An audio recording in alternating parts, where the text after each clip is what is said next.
Isengnya aja begini teman-teman. Iseng berhadiah. Kalau dijual ini nggak dapat 5 juta ya.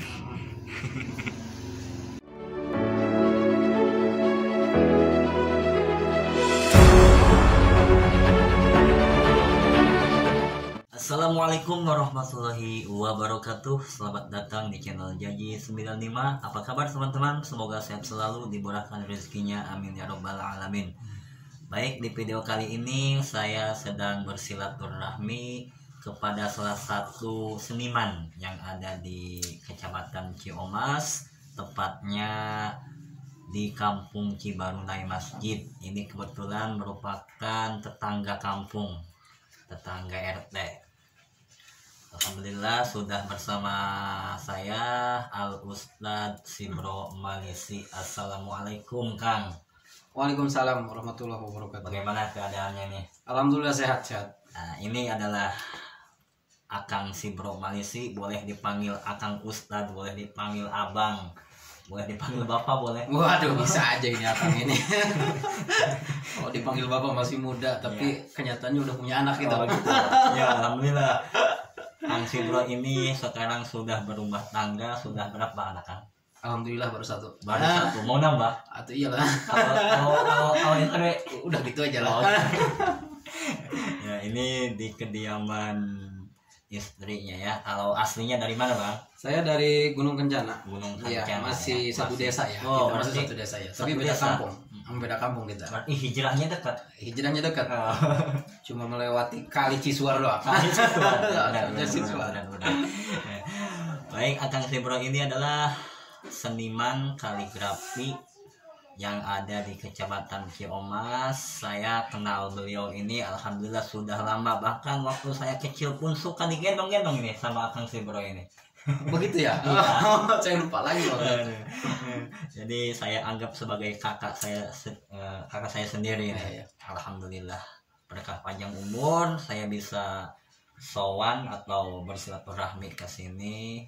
Pertama saya ingin belajar lebih banyak ini mengenai kaligrafi, mengenai seni-seni yang telah Akang Sibro hasilkan ini. Baik, kita mulai dengan apa ini? Ngobrol-ngobrol santai aja ya. Terserah, ngobrol sambil ngopi, sambil merokok lah. Nah. Maaf ya, sambil merokok ya, karena ini kan hobi lah. Hobi, ya, Kalau hobi. mau ngerokok nggak ngopi nggak timbul inspirasi. Benar. Baik, Akang Sibro sejak kapan sih menggeluti bidang kaligrafi ini? Sebelum kita membahas ke kaligrafi lebih dalam, Ya. saya akan perkenalkan diri saya. Oh, terlebih boleh. dulu, oke? Siap, bagus. Assalamualaikum warahmatullahi wabarakatuh. Waalaikumsalam. Selamat datang di Caji 95 ya. Kebetulan saya juga punya channel YouTube namanya Sibro 22 ya. Jangan lupa di subscribe ya. Subscribe supaya apa? Terus berlangganan, selalu update dan lain sebagainya. Iya. Perkenalkan, nama saya Sibro Malisi. Saya sebagai teman dari Jaji 95 ini, kebetulan oleh beliau ini saya dipanggilnya adalah seorang ahli kaligrafi, padahal tidak. Sedikit-sedikit tapi bisa lah, insya Allah lah, sedikit-sedikit. Nah, untuk mengenal kaligrafi lebih dalam, pengalaman saya waktu itu dari SD terlebih dahulu ya, dari SD. Emang sudah timbul bakat ya, sudah timbul bakat. Orang tua itu waktu itu melihat tulisan saya bagus, ataupun kata-kata teman-teman, wah tulisannya bagus amat. Ya. Belajar kaligrafi aja sih. Nah, mulai dari situ saya menggeluti kaligrafi. Mulai membeli apa ya? Bukan alat. Iya, sebagai alat lah. Buku-buku karya-karya terkenal. Contohnya karya apa? Misbahul Munir, Ya. karya Hashim Muhammad Al-Baghdadi dan lain sebagainya. Mulai dari situ saya belajar apa? Otodidak ya? Otodidak. Belajar otodidak. Berarti- Melihat dari buku tanpa guru. Gurunya guru buku gitu. Oh, gitu. Pak Jaji ya. Gurunya buku. Jadi enggak talaki gitu. Iya. Nah, setelah itu saya contoh, menyerupai. Nah, kemudian setelah itu saya sekolah di MTS Al Hidayah Ciomas, Kabupaten Serang, tepatnya di Cilongkerang. Ya. Mulai dari situ saya waktu itu masih ingat Ustadz Masyudi ya. Oh, itu guru pertama. Iya, guru pertama Ustadz Masyudi. Ustadz Fahru Rozi yang mengenalkan saya ke kaligrafi. Saya diajarkan di situ kaligrafi. Kebetulan pas waktu itu kelas 1 akhir ada perlombaan di tingkat kecamatan namanya MTQ anak-anak. MTQ anak-anak tingkat MTS berarti. Iya, tingkat MTS. Waktu itu tingkat MTS Pak Jaji. Kalau nggak salah tahun 2001. Tahun 2001 2001 itu sudah masuk MTS. Iya, sudah masuk MTS saya. SD juga begitu. Tahun 2001 saya. Saya ikut lomba tuh. Ikut lomba, kemudian dipelajari ataupun diajarkan oleh guru kaligrafinya. Saya ikut lomba. Alhamdulillah pada waktu itu saya juara harapan 2. Juara harapan 2. Berarti juara berapa? Peringkat kelima ya. Iya, peringkat kelima waktu itu. Nah, untuk tingkat anak-anak. Untuk tingkat anak-anak satu kecamatan. Oh, itu sudah luar biasa kan? Sehingga waktu itu memberikan satu buah motivasi kepada saya Pak Jaji. Saya termotivasi. Wah, lumayan nih. Dari tingkat kecamatan saya mendapatkan peringkat kelima dari 30 peserta itu. 30 peserta. Dari 30 peserta saya mendapatkan peringkat kelima. Wah, menjadi dorongan buat saya. Kemudian setahun kemudian ada MTQ lagi. Masih itu. Kelas 2 ya. Setelah itu saya ikut lomba, kemudian saya mengasah lagi ya, belajar kaligrafi lagi dengan tekun. Pada akhirnya saya menjadi juara 2 waktu itu. Juara 2 di tingkat kecamatan. Sertifikatnya juga masih ada sekarang.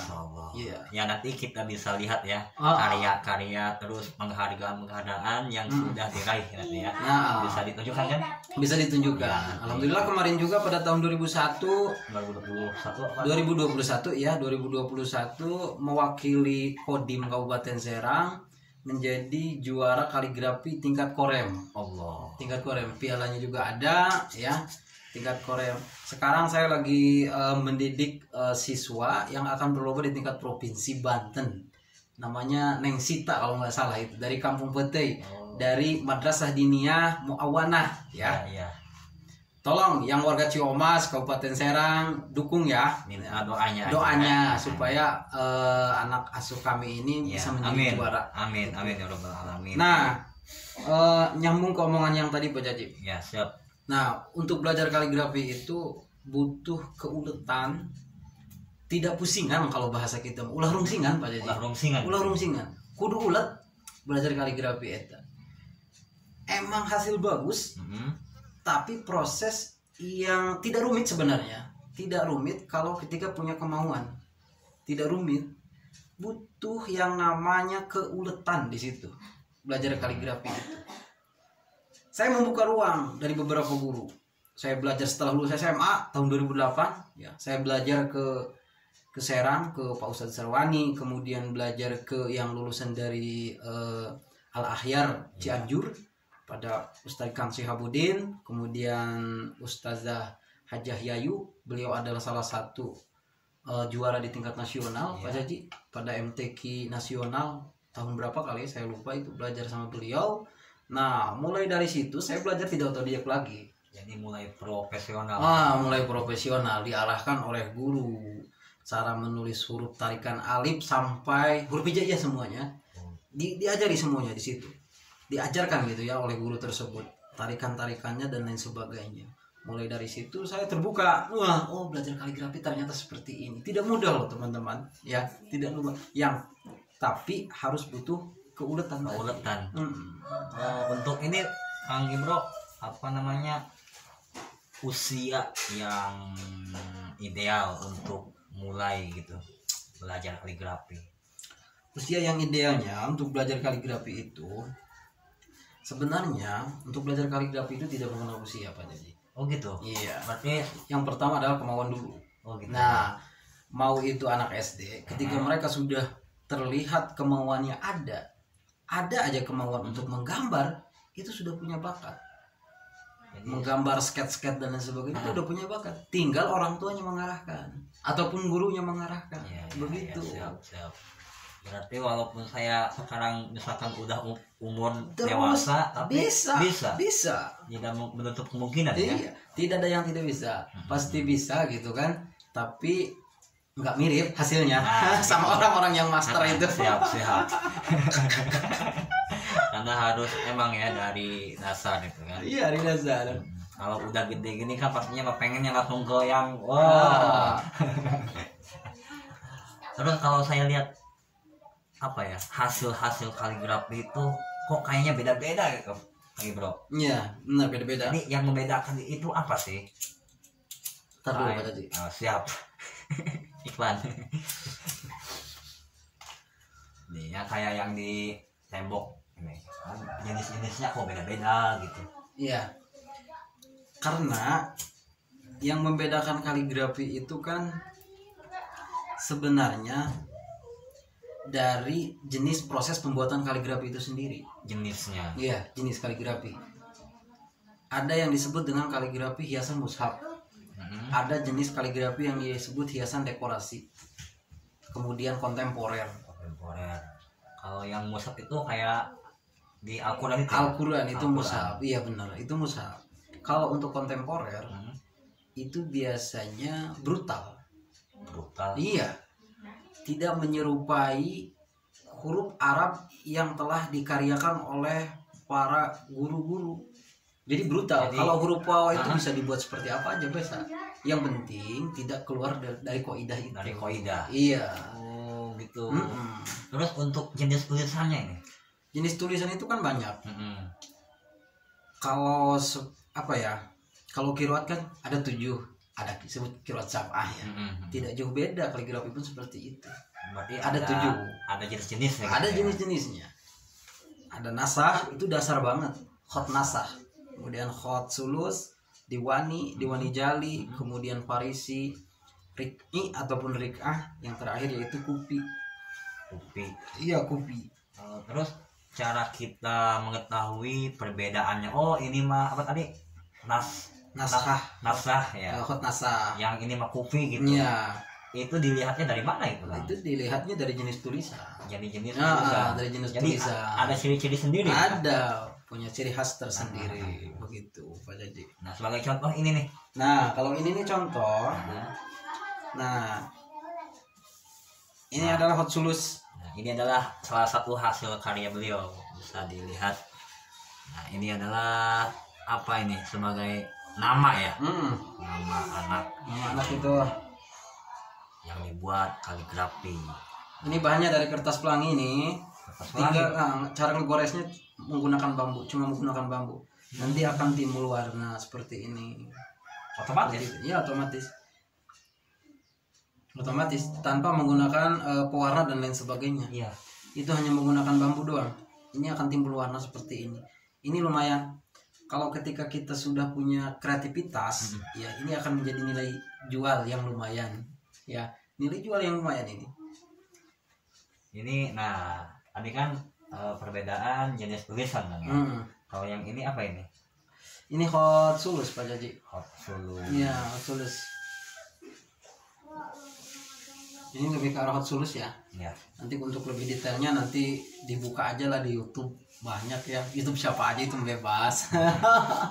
Kalau bisa mampir ke channel Kang Sibro ini. Iya. Jangan lupa apa tadi? Sibro 22. Sibro 22. Kalau yang ini nih. Nah, ini nih. Ini lebih arah lukisan ya. Lukisan ini kontemporer lah, lebih kata kontemporer.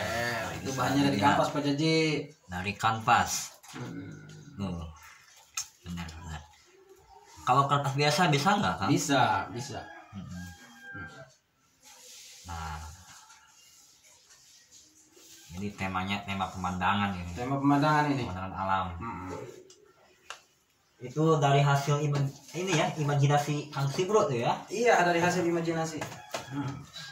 Makanya bagi teman-teman ya yang punya minat, kalau bakat semuanya pasti ada lah, walaupun hanya sedikit. Yang punya minat belajar, cari guru ataupun nanti konsultasi sama saya ya mengenai kaligrafi, kita belajar bareng-bareng.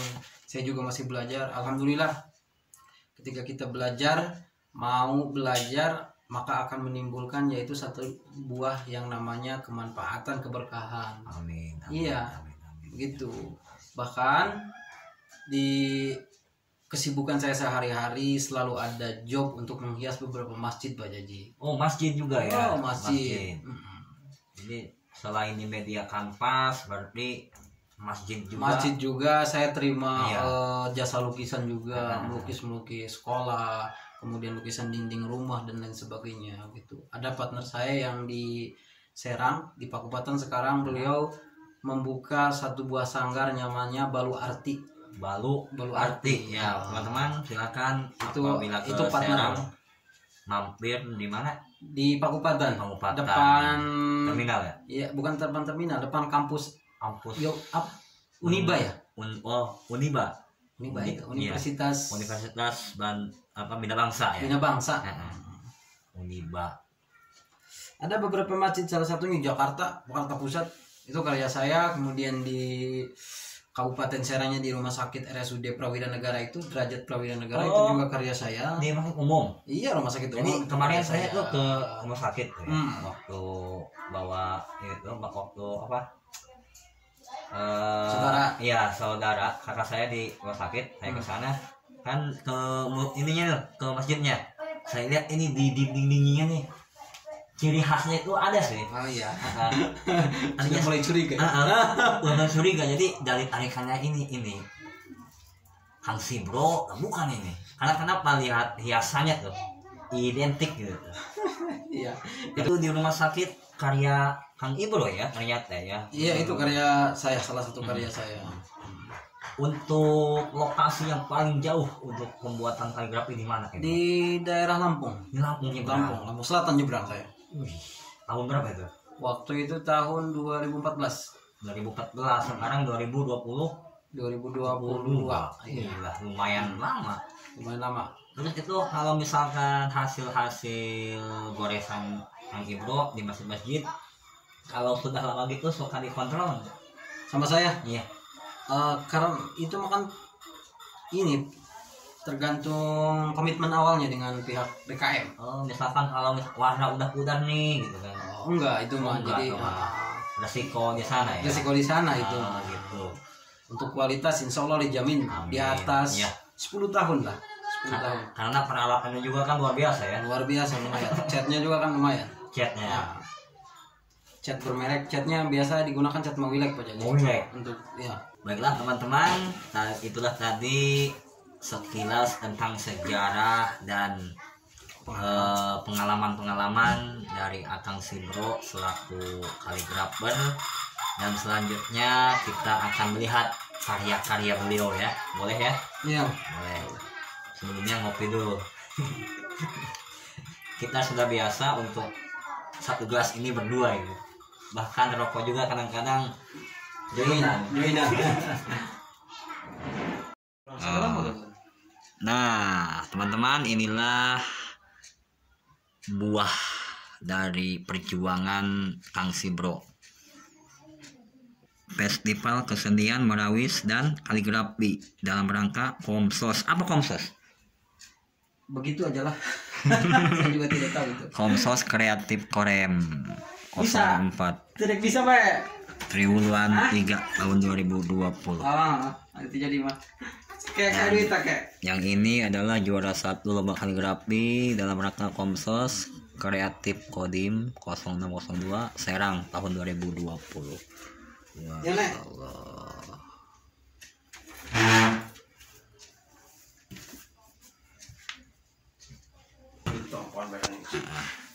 Dan inilah hasil karya beliau. Ini namanya kaligrafi apa? Itu kaligrafi limbahan. Hasil dari limbah itu. Styrofoam. Styrofoam.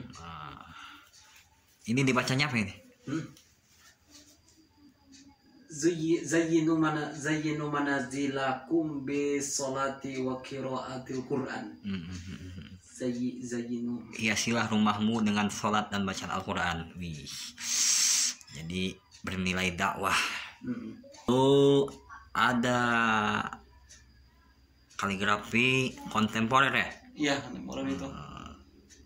Karya iseng itu mah. Isengnya aja begini teman-teman. Iseng berhadiah. Kalau dijual ini nggak dapat 5 juta ya. Masih belajar kan? Dan inilah ciri khas dari Akang Sibro yang sering kita lihat di masjid-masjid. kaligrafi dinding.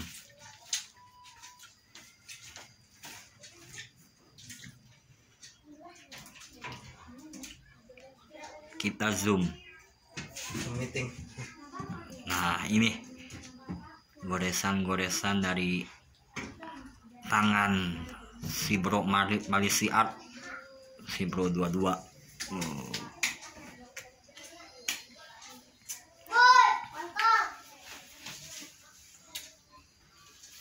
Ya Mas Bro, terima kasih atas segala waktunya dan Ya, sama-sama. alhamdulillah saya kesini dijamu Mas Allah, ini ada apa ini namanya ranginang. Ranginang, Ya, ranginang di tempat teman-teman apa namanya ini ya? Khas Khas Ciomas. Ciomas Khas ranginang. Ciomas. Dan Dapros. di kampung ini juga terkenal dengan industri rumahan yaitu dapros, teman-teman. Bahkan kemarin ada mahasiswa yang sedang KKN, jadi apa namanya, mengangkat potensi yang ada di desa ini. Ternyata di kampung Cibarunai adalah dapros, sedangkan di kampung Kasibro sendiri yaitu gula aren. Gula aren.